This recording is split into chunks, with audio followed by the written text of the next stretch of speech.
Hello students, welcome to my channel toppers sphere.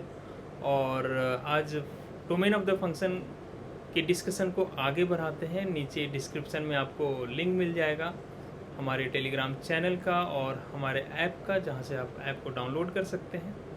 ठीक है, complete course के लिए ऐप डाउनलोड कर लो। ठीक है, चलो डोमेन ऑफ द फंक्शन को आगे बढ़ाते हैं। तो यहाँ पे देखो, जैसे हमारे पास एक फंक्शन है, बोला फाइंड द डोमेन। 4 ऑप्शन आपके पास होंगे और कैसे फंक्शन के डोमेन को कैलकुलेट करते हैं ये आप देखिए। तो यहाँ पर आप देख सकते हैं कि हमारे पास 2 फंक्शंस है, एक फंक्शन ए है और दूसरा फंक्शन ए। और जब भी 2 फंक्शन का सम हो ना, तो उनका डोमेन कैलकुलेट करना हो, सम हो, डिफरेंस हो, या हो सकता है इसके बीच में मल्टीप्लाई हो, सेम आंसर होगा, कोई फर्क नहीं पड़ता। या दिस डिवाइडेड बाय दिस हो, या इनके बीच में डिवीजन हो, कोई फर्क नहीं पड़ता, सेम आंसर आएगा। क्या करना है आपको, इसका डोमेन निकालो, इसका डोमेन निकालो और दोनों के डोमेन का इंटरसेक्शन ले लो, मतलब कॉमन पार्ट ले लो। ठीक है, तो अब अपने को तो ये पता ही है ना कि square root of F of X हो और उसका डोमेन कैसे निकालते हैं। स्क्वायर रूट के अंदर जो भी है that must be greater than और इक्वल टू 0। यहाँ पर होना चाहिए X square minus 3x plus 2 greater than equal to 0। इसको फैक्टराइज तो कर ही लेते हो ना तुम लोग, इतना तो करते होगे यार। 2 को कैसे ब्रेक करें कि -3 आ जाए, -2 -1 तो हो जाएगा x minus 2 x minus 1 is greater than और इक्वल टू 0। साइन स्कीम का आइडिया है, साइन स्कीम का आइडिया है।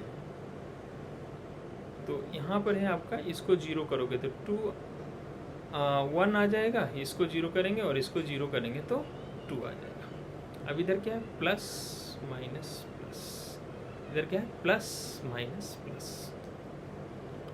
अब अपने को करना क्या है कि ये क्या होना चाहिए, ग्रेटर दैन और इक्वल टू 0। साइन स्कीम से इधर पॉजिटिव इधर पॉजिटिव, तो अपना जो रीजन आ रहा है इसमें एक 2 इंक्लूडेड है, जो कि इक्वल टू इधर से इधर और इधर से इधर। पहला फंक्शन तो हो गया। अब दूसरा, ये भी हमने पढ़ रखा है, 1/रूट ऐसा कुछ रहे तो यहाँ पर रूट क्या होना चाहिए, ये जो रूट के अंदर है that must be greater than 0, that must be greater than 0। तो यहाँ जो एक्स स्क्वायर माइनस 3x है minus 4, this must be greater than 0। क्योंकि ये सारा डिस्कशन हम लोग पहले कर चुके हैं ना। फाइन, क्यों इक्वल टू नहीं लिया यहाँ पर, क्योंकि डिनोमिनेटर में 0 नहीं हो सकता है। अब इसको ब्रेक करो भाई, इसको ब्रेक कैसे करेंगे आप, -4 आना चाहिए और सम ऐसा आना चाहिए, तो कैसे लिख लें यार, -4 + 1। तो इसको ब्रेक करेंगे आप तो x माइनस 4 और x + 1 ग्रेटर दैन 0 हो जाएगा। अब यहाँ पे आते हैं, एक हो गया आपका -1, दूसरा हो गया 4, साइन ले लो प्लस माइनस प्लस। अब पॉजिटिव कब कब होगा, तो पॉजिटिव अब इसी को इसी लाइन पे ले लो, है ना। -1 कहाँ पे आना चाहिए, इसको येलो कलर से ले लेते हैं ताकि आपको ज़्यादा बढ़िया से दिखे। -1 यहाँ पे आएगा और 4 यहाँ पे आएगा। और होना क्या है इसमें, होना क्या है इसमें भाई, -1 ग्रेटर दैन 0 क्या होगा, तो माइनस एक तो ये रीजन हो जाएगा -1 से इधर, और -1 इसमें इंक्लूडेड नहीं होगा, ये रीजन हो गया। दूसरा रीजन 4 से इधर, तो इसको यहाँ पर कैसे दिखाएंगे, ऐसे। अब ऐसा कौन सा रीजन है जिसमें दोनों लाइन प्रेजेंट है, तो एक तो ये रीजन है -1 से इधर वाला रीजन, इसमें दोनों लाइन प्रेजेंट है, और एक 4 से इधर वाला रीजन, इसमें दोनों लाइन प्रेजेंट है। तो आपका आंसर हो जाएगा -1 से पहले, ठीक है, सॉरी, -1 से पहले, तो आप इसको लिख सकते हैं -∞ to -1। -1 नहीं लेना है क्योंकि -1 इसमें नहीं है, दोनों में जो कॉमन है। और 4 से देखो, आप ऐसे भी सोच सकते हो सबसे ज़्यादा नंबर ऑफ लाइंस किधर है, इस रीजन में कितने लाइन है, 1 लाइन 2 लाइन, और इस रीजन में भी कितने लाइन है,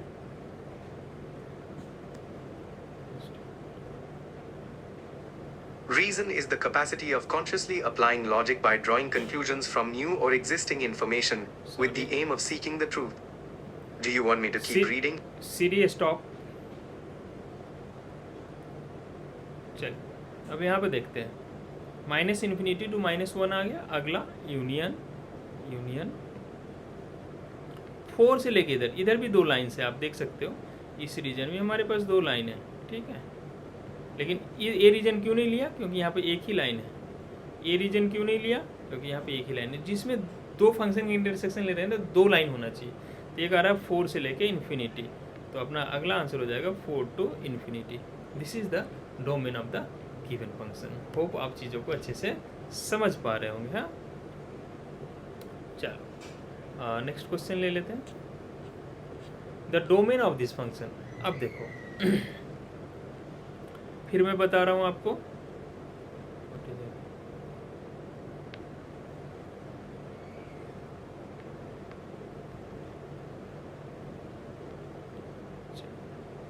हाँ, यहाँ पर हमें इस फंक्शन का डोमेन निकालना है, ठीक है। तो इस फंक्शन का डोमेन हम कैसे निकालेंगे? तो इस फंक्शन में क्या है, एक ऊपर है और ये है। तो आप क्या करो, अपने को पता है रूट के अंदर जो भी होना चाहिए वो क्या होना चाहिए, अभी हम लोग पर क्या है, रूट के अंदर जो भी होना चाहिए that must be greater than 0 और इक्वल टू 0। तो मैं इसको लिख सकता हूँ, रूट के अंदर क्या है यहाँ पे 2x - 1 divided by x cube minus 3x square minus 2x, this must be greater than 0। अब ये क्वेश्चन बन गया साइन स्कीम का और इसको आप सॉल्व करना जानते हैं, ये प्लस है। तो अब उसके लिए हमें क्या करना पड़ेगा, इसे फैक्टराइज करना पड़ेगा। अब इसको फैक्टराइज कैसे करते हैं भाई? फैक्टराइजेशन का पहला रूल होता है if anything is common throughout take it out. इस पूरे से कॉमन क्या ले सकते हैं हम लोग, x, तो उसको हम बाहर ले लेते हैं x को।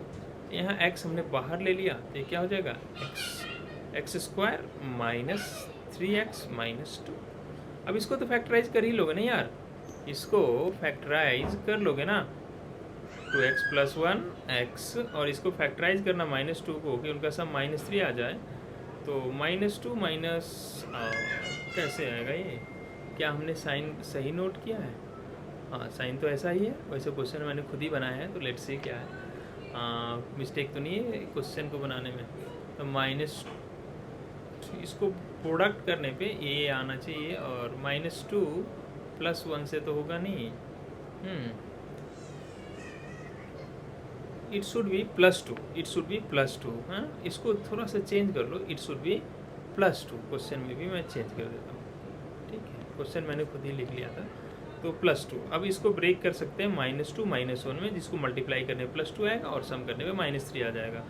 तो इसका फैक्टराइजेशन आ रहा है इसका x - 2 × x - 1 ग्रेटर दैन 0। अब ये साइन स्कीम का सिंपल क्वेश्चन है, जितने भी फैक्टर्स है सबको इक्वेट कीजिए 0 से। तो 2x + 1 को अगर आप इक्वेट करते हैं 0 से तो x का वैल्यू आपका आ जाएगा -1/2। अगर इसको 0 से इक्वेट करते हो x को तो 0 ही रह जाएगा। x - 2 को इक्वेट करोगे तो x का वैल्यू 2 आ जाएगा और x - 1 को इक्वेट करोगे तो x का वैल्यू 1 आ जाएगा। अब इसको नंबर लाइन में प्लॉट कर लो। अब इसमें ये देखना जरूरी है, साइन स्कीम में मैंने अपने बताया था आपको कि क्या ड्राइवर पोजीशन पे x है क्या? हाँ, x आगे है, x आगे है, x आगे है, ठीक है। कौन कौन सा पॉइंट, सबसे छोटा पॉइंट कौन सा है, -1/2, तो मैंने यहाँ -1/2 रख दिया। उसके बाद 0, फिर 1, फिर 2, इधर प्लस इधर माइनस, प्लस माइनस प्लस। अब अपने को लेना है कि ये पॉजिटिव कब कब है, और साथ में अच्छा मजे का बात है, रूट के अंदर जो भी हो that must be greater than और इक्वल टू 0। आप सरप्राइज होंगे कि मैं इक्वल टू 0 क्यों नहीं लिखा था, it should be equal to 0। लेकिन मैंने साइन स्कीम में बताया था कि अब पॉजिटिव हमें लेना है, जहाँ जहाँ ग्रेटर दैन इक्वल टू 0 है तो इक्वल टू 0 है, इसलिए इन रूट्स को भी इन्वॉल्व करेंगे। लेकिन जो फैक्टर डिनोमिनेटर से आया है उसको इन्वॉल्व नहीं करेंगे।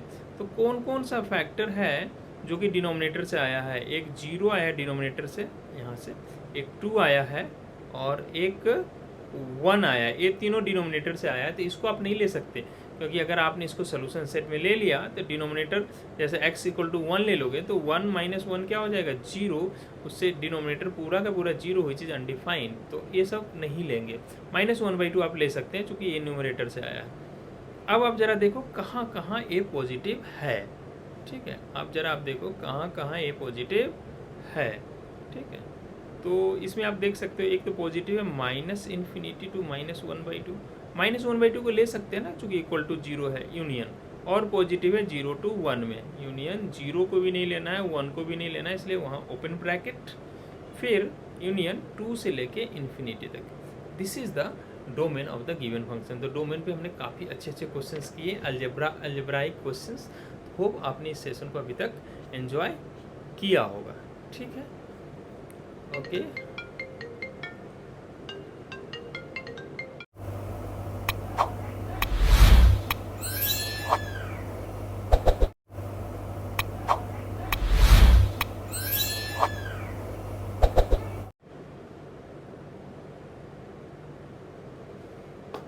तो चलिए स्टार्ट करते हैं नेक्स्ट क्वेश्चन। ये है अपना फिर से एक डोमेन निकालना है, इस फंक्शन का भी डोमेन निकालना है। अब मैं यहाँ लिख देता हूँ फाइंड डोमेन। ठीक है, फिर से वो ऐसा ही क्वेश्चन है। देखो 1/रूट ऑफ समथिंग। अब रूट के अंदर जो भी है, मैंने आपको सिखाया था 1/रूट एफ ऑफ एक्स ऐसा हो तो F of x must be greater than 0। तो यहाँ पर एफ ऑफ एक्स की जगह पे क्या है, ये वाला फंक्शन है। तो that must be root mod of x minus x must be greater than 0। तो mod of x must be greater than x. अब mod of x must be greater than x. अब किसी फंक्शन का modulus उस function से बड़ा हो, ऐसा कब होता है? मॉडुलस करता क्या है यार? मॉडुलस चीज़ों को पॉजिटिव बनाता है। तो मान लो अगर नंबर पॉजिटिव है, तो उसका मॉडुलस लेने से नंबर में कोई चेंज नहीं आता। अब जैसे अब मान लो 2 है और उसका मॉडुलस ले लोगे तो उसमें थोड़े ऐसा थोड़ा होगा कि नंबर बदल जाएगा।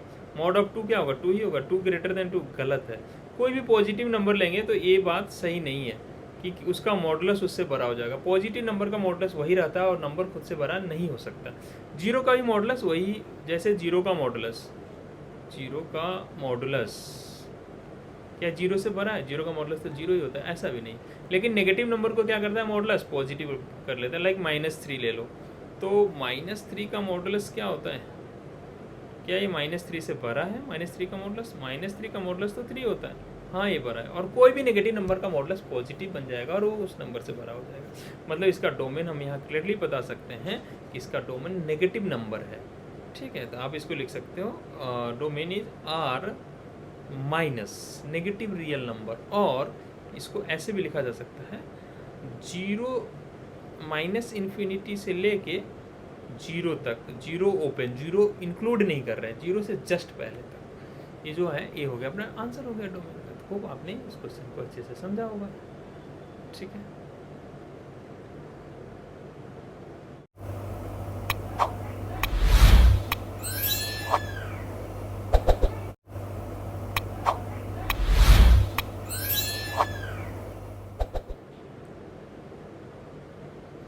चलिए तो अपना नेक्स्ट टॉपिक है रेंज ऑफ द फंक्शन। ठीक है, रेंज ऑफ द फंक्शन के लिए क्या करोगे?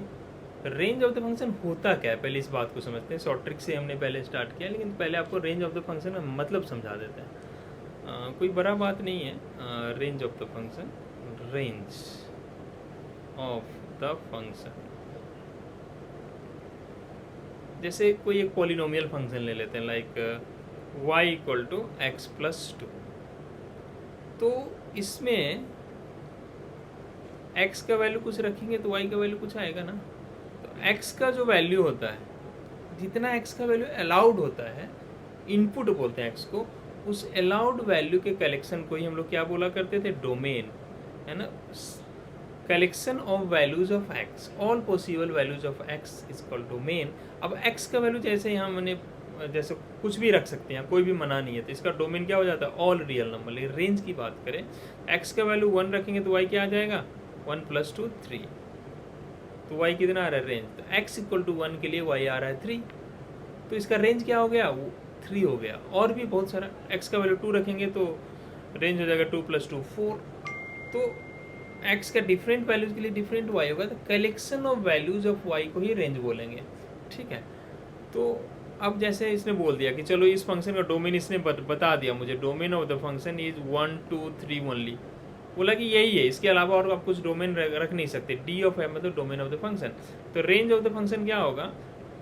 ये क्या है? Values of x. तो इन एक्स को रखने से वाई का जो वैल्यू जाएगा उसको बोलेंगे रेंज ऑफ द फंक्शन।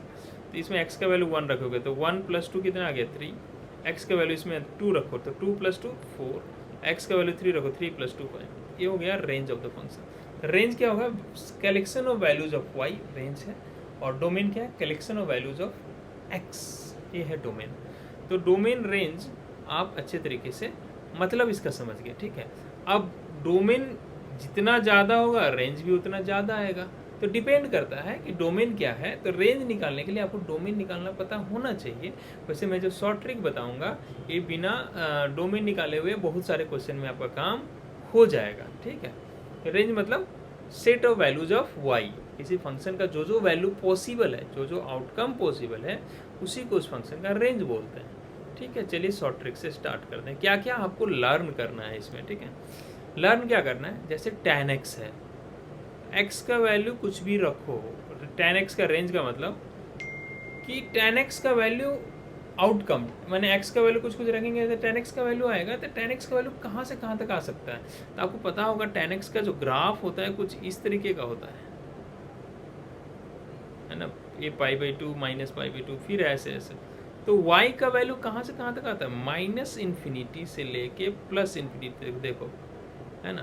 तो इसका रेंज जो होता है ना ऑल रियल नंबर होता है, इसको ध्यान में रखा।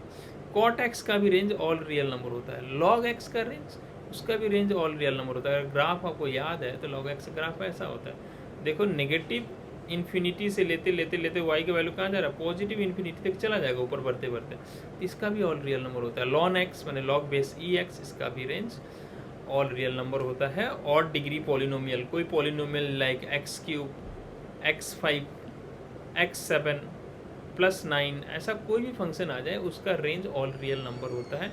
और x का पावर 1/, कोई ऑड नंबर लेके जैसे x का पावर 1/3, x का पावर 1/5, इस सब का रेंज r होता है। इसको रट्टा मार दो, ऑल रियल नंबर, ठीक है। इसके हेल्प से हम बड़े बड़े क्वेश्चन को क्रैक कर देंगे। क्या क्या याद किया आपने, ट्रिग्नोमेट्री में कौन कौन सा, tan cot, log, odd polynomial और x⁴ ऑड नंबर का रेंज r होता है, ठीक है। अब sin x cos x का रेंज क्या होता है, आपको पता है ना। sin x का ग्राफ कैसा होता है, sin x का ग्राफ ऐसा ऐसा होता है। तो ये क्या करता है, मैक्सिमम वैल्यू 1 होता है और मिनिमम वैल्यू -1 होता है। इसका वैल्यू जो है -1 और +1 के बीच में फ्लक्चुएट करता है, ठीक है।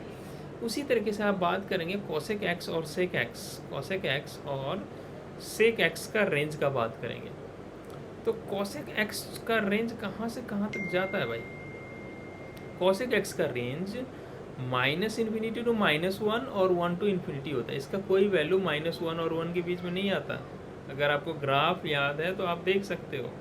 मान लो ये साइन का ग्राफ है, तो कॉसेक का ग्राफ क्या होता है, ऊपर से आता है ऐसे चला जाता है, इसको टच करता है, फिर ऐसे चला जाता है, फिर ऐसे चला जाता है, ऊपर से आता है और ऊपर से ही लौट जाता है। 1 के नीचे नहीं आता और नीचे से जाता है -1 से फिर लौट आता है। तो -∞ to -1, 1 to ∞, इसको भी रट्टा मार दिया, ठीक है। अब इन्वर्स ट्रिग्नोमेट्रिक फंक्शन के भी रेंज को कुछ याद करके रखते हैं। ये तीनों एक तरीके का है, sine inverse, cosec inverse, tan inverse. इन सब का रेंज -π/2 से π/2 तक होता है, थोड़ा थोड़ा चेंज होता है। ये -π/2 से π/2 दोनों क्लोज होता है। ये -π/2 से π/2 कॉसेक का 0 इसमें से हटा देते हैं, और ये -π/2 से π/2 सब होता है, बस -π/2 और π/2 पे ओपन होता है। इन तीनों का रेंज रट्टा मार दिया। -π/2 to π/2 किसका, sine inverse X, cosec inverse X, cos inverse X, cot inverse X और सेक इन्वर्स एक्स। इन सब का रेंज क्या होता है, 0 to π, 0 to π, 0 to π। कॉट में 0 to π ओपन हो जाता है, यहाँ क्लोज रहता है, और इसमें 0 to π में से π/2 हटा देते हैं। होप आपने इसको रट्टा दे दिया होगा। इसको रटना बहुत ज़रूरी है, इससे बड़े बड़े क्वेश्चन को पंक्चर करेंगे हम, ठीक है।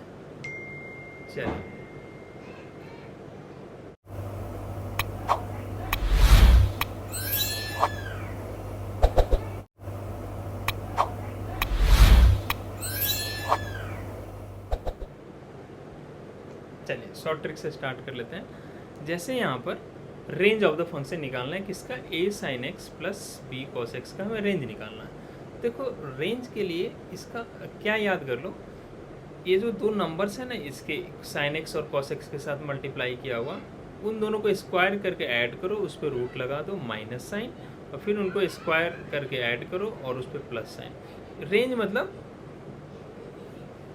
y का क्या क्या वैल्यू है। तो या फिर आप बोल सकते हो कि अगर हम कंटिन्यूअस लिख रहे हैं, ऐसा कोई लिख दिया 2 to 5, इसका मतलब है क्या, y इस फंक्शन का वैल्यू 2 से लेके 5 तक आएगा, ठीक है।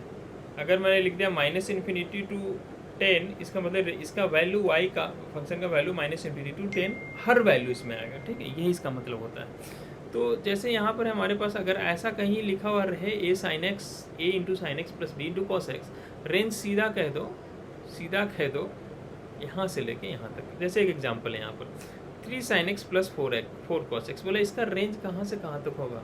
आप लिखेंगे इसको square root of a number क्या है दोनों 3 and 4, तो 3 स्क्वायर प्लस 4 स्क्वायर कैलकुलेट कर लो कितना आ रहा है 9 + 16 विच इज़ 25 का रूट 5। इसका रेंज है माइनस सॉरी ओ कहाँ चला गया सब, ये नहीं है, इसका रेंज को लिखेंगे -5 से लेके 5 तक, खत्म हो गया। ऐसे क्वेश्चन सॉल्व करते हैं। जैसे एक क्वेश्चन है sin x plus cos x √2 का रेंज बताओ, कहाँ से कहाँ तक इस फंक्शन का वैल्यू आएगा। तो ये है ना अपने तरीके का, क्या है 1 sin x plus 1 cos x। पहले इसका हिसाब किताब करते हैं हम लोग। तो यहाँ 1 है, तो इन दोनों का स्क्वायर करके ऐड कर दो, 1 स्क्वायर प्लस 1 स्क्वायर √2, मतलब इसका जो रेंज आएगा वो आएगा -√2 से +√2 तक। ठीक, किसका range sin x plus cos x। हम ऐसा लिख सकते हैं कि sin x plus cos x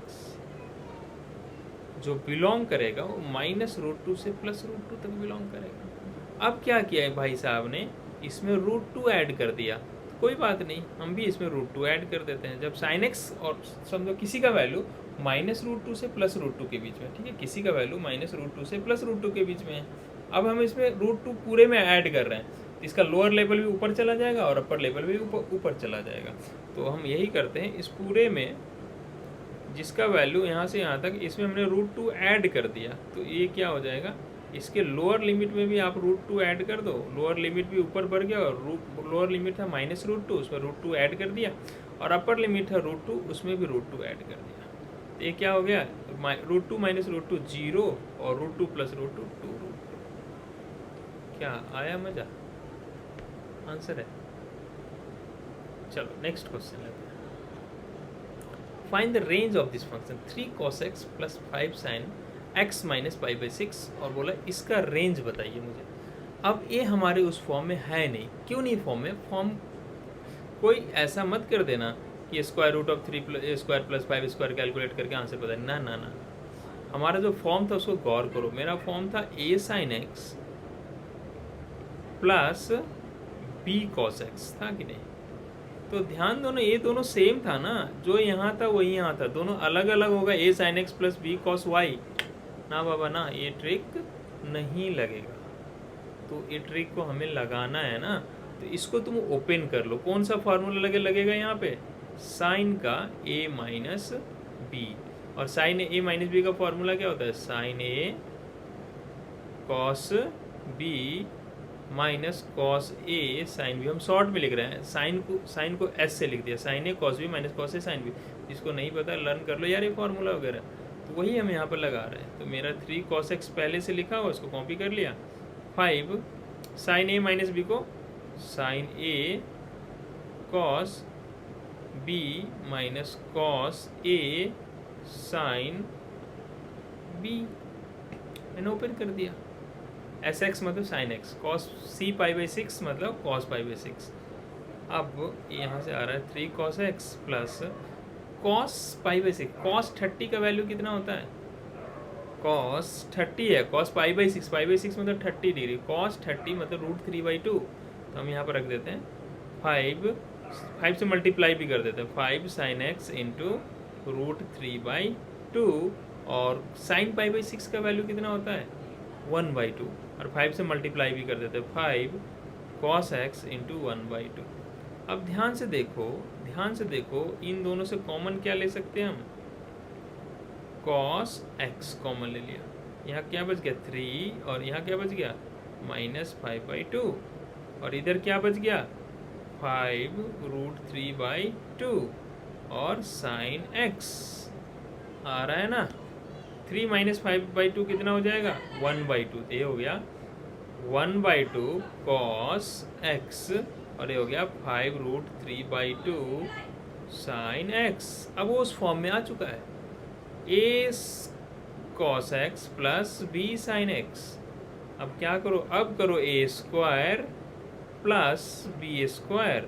तो 5√3/2 का स्क्वायर, तो 1/2 का स्क्वायर कितना हो जाएगा 1/4 और इसका स्क्वायर कितना हो जाएगा 25 इंटू 3 75/4। इसको ऐड वगैरह करोगे तो √76/4, 4 का स्क्वायर √2 और ये 19 4 जा, इसको लिखेंगे 19 4 जा, तो दिस इज 2√19। तो आ गया √19 हो गया इसका वैल्यू। ठीक है, या आप अंदर भी इसको कैंसिल आउट कर सकते थे 19 टाइम्स, तो √19 हो गया। ठीक है, √19 हो गया।